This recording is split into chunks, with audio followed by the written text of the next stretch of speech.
আসসালামু আলাইকুম, সবাইকে স্বাগত জানিয়ে শুরু করছি আজকের ভিডিও। তো আজকে আমি দেখাবো কিভাবে একটি শাড়িতে আমরা ভ্যাট রং করি। তো আজকে একটি শাড়ি আমি নিয়েছি।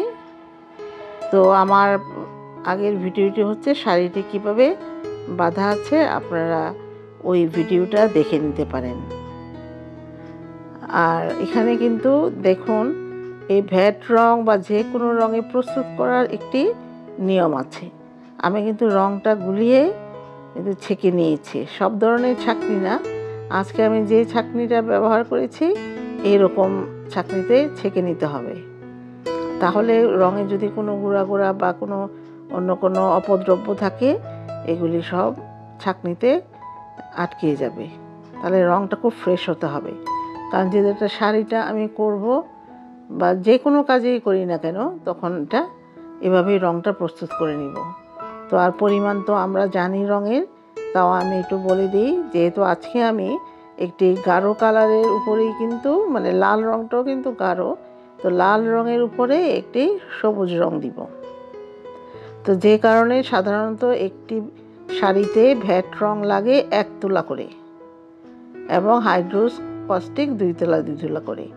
তো যেহেতু আমি একটু রঙিন কাপড়ে ভ্যাট রং করব, তাহলে রঙের পরিমাণ কিন্তু এই অবস্থায় বাড়িয়ে দিতে হবে। সাদা শাড়িতে রং করলে 1 তোলা দিলেই হবে, অথবা বাঁধার উপরেও নির্ভর করবে। যদি বেঁধে বাঁধার পরে আপনার কাপড়ের পরিমাণ কমে যায়, তখনও কিন্তু আমরা ভ্যাট রংটা কম দিতে পারি। তো আজকে কিন্তু আমার বেশি একটা কমে নাই। শাড়ির ডিজাইনটা যে করেছি বেশ অনেকগুলি কাপড়ই আছে, যে জন্য আমি এখানে 1.5 তোলা কিন্তু সবুজ রং দিয়েছি।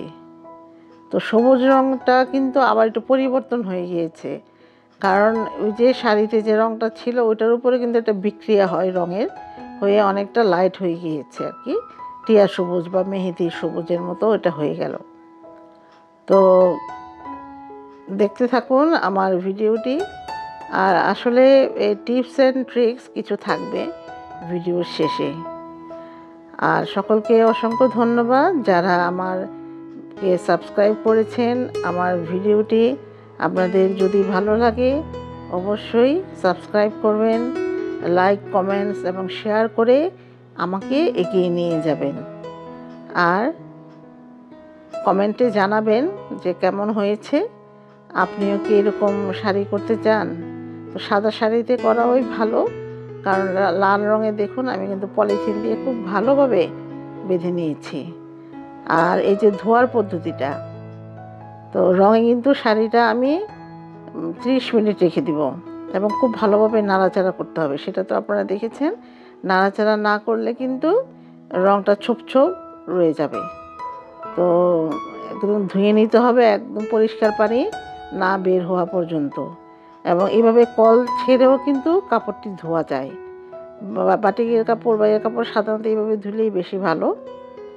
তো দেখুন এই যে আমার কিন্তু রং করা হয়ে গেল।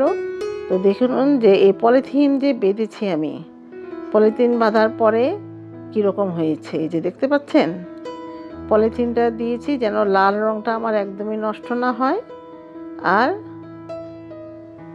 ডিজাইনটা যেন খুব ভালো থাকে। আমি চেয়েছি লাল রঙে একদমই কোনো রং লাগবে না। আর এই যে ডিজাইনটা দেখলেন এটা হচ্ছে পলিথিন ছাড়া।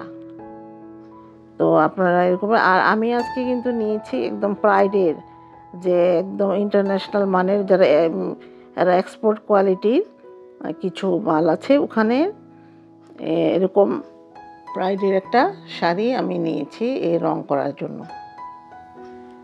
আর এই যে মাঝখানের ডিজাইনে কিন্তু এই যে দেখুন আমি কিন্তু স্কচ টেপ দিয়ে পেঁচিয়ে নিয়েছি, মানে খুব ভালোভাবে পেঁচিয়ে নিয়েছি যেন একদমই কোনো এর ভিতরে অন্য কোনো রং বা কেমিক্যালও যেন না ঢুকে। যদি কেমিক্যালও ঢুকে যেত, রঙেতে যে কেমিক্যাল আছে এটার পাওয়ারেই তো ওই রঙটাকে সরিয়ে, লাল রঙটাকে সরিয়ে সবুজ রং হয়েছে। এখন যদি আমি এটাকে ভালোভাবে না পেঁচাতাম তাহলে কিন্তু লাল রঙে ছোপ ছোপ দাগ হয়ে যেত। তো দেখতে থাকুন। তো আসলে এই বাটিকে রং করতে গেলে অনেকগুলি টেকনিক কিন্তু ফলো করতে হয়। যখন বেশি বেশি আপনারা কাজ করবেন তত বেশি অভিজ্ঞতা বাড়বে এবং তত বেশি সুন্দর কাজ করতে পারবেন। কমেন্টে জানাবেন আমার এই শাড়িটি কেমন হয়েছে। ধন্যবাদ সবাইকে।